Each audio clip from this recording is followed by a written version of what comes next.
ഇതാണ് അല്ലെ ശബരിമല അയ്യപ്പന്റെ വാള് അല്ലെ, വാളും അരക്കച്ചി. അപ്പൊ വാളും അരക്കച്ചയും എടുക്കാൻ വേണ്ടി പോണ കേട്ടോ.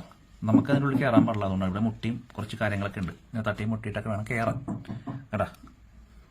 സ്വാമി കയറുമ്പോൾ ഇങ്ങനെ മുട്ടണം, ഒരാൾ വരുന്നുണ്ട് എന്നുള്ള സംഭവങ്ങളൊക്കെ കാണിച്ചിട്ട് വേണം അതിൻ്റെ ഉള്ളിൽ കയറാൻ. വേറെ പുറത്തുള്ള ആൾക്കാർക്ക് ആർക്കും ഇതിൻ്റെ ഉള്ളിൽ കയറാൻ പറ്റില്ല. നമുക്കിവിടെ വന്ന് നിൽക്കാൻ തന്നെ പറ്റിയതിൽ വളരെയധികം സന്തോഷവും ഒരു ഭാഗ്യമുള്ളതാണ് ഞാൻ കരുതുന്നത്. എന്തായാലും ശബരിമല ശാസ്താവിൻ്റെ ആ പൊന്നുവാൾ, അയ്യപ്പൻ കളരി പഠിച്ചുകൊണ്ടിരുന്നപ്പോഴുള്ള വാളാണ് പ്രേക്ഷകരെ നിങ്ങൾ കാണുന്നത്. എല്ലാവരും ഷെയർ ചെയ്യണം. അയ്യപ്പൻ അനുഗ്രഹം എല്ലാവർക്കും ഉണ്ടാകട്ടെ. ഇതുണ്ടോ, ഇതാണ് ആ വാള്. നൂറ്റാണ്ടുകൾക്ക് വർഷം പഴക്കമുള്ള അല്ലേ വാളാണ് നിങ്ങൾ കണ്ടുകൊണ്ടിരിക്കുന്നത്. ഉണ്ടോ, എല്ലാവരും കണ്ടോളൂ.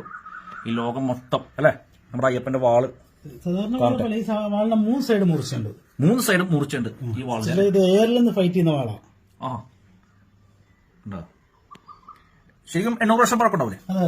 800 വർഷം പഴക്കമുള്ള അയ്യപ്പന്റെ വാളാണ് നിങ്ങൾ കാണുന്നത്. തീർച്ചയായിട്ടും നമ്മുടെ പരിപാടി എല്ലാവരും ഷെയർ ചെയ്യണം. എല്ലാവരും അയ്യപ്പൻ അനുഗ്രഹിക്കട്ടെ. ഇത് അയ്യപ്പന് കുഴിച്ചിരുന്ന അരക്കച്ചയാണ്. ചില അയ്യപ്പൻ ഈ യുദ്ധത്തിനൊക്കെ ഇറങ്ങാൻ നേരത്ത് അരയിൽ വലിച്ചു കിട്ടുന്നതാണ്. ഇതിന്റെ നീളം എന്ന് പറയുന്നത് 12 മീറ്റർ ആണ്. 12 മീറ്റർ. ഇതിന്റെ പ്രത്യേകത എന്ന് വെച്ചാൽ 108 കൂട്ടം പച്ചമരുന്നിന്റെ ചാറിനകത്തിട്ട് ചെയ്യുന്നതാണ്. 108 കൂട്ടം പച്ചമരുന്ന് ചാറില് ഇട്ട് ചെയ്യുന്ന സംഭവം. ഇത് വലിച്ച് അര കെട്ടിക്കഴിഞ്ഞാൽ നമ്മുടെ വയറാണ് ഏറ്റവും സോഫ്റ്റ് ആയിട്ടുള്ള ഭാഗങ്ങൾ. അവിടേക്ക് മുറിവ് പറ്റി കഴിഞ്ഞാൽ ഈ തുണിയിൽ കൂടെയാണ് മുറിവ് പറ്റുന്നുണ്ടെങ്കിൽ ആ മുറിവ് ഓട്ടോമാറ്റിക് ഉണങ്ങിയും രക്തം കട്ടുപിടിക്കുകയും ചെയ്യും. പഴയ ആ ശാസ്ത്രം പോലത്തെ സംഭവം. അതെ.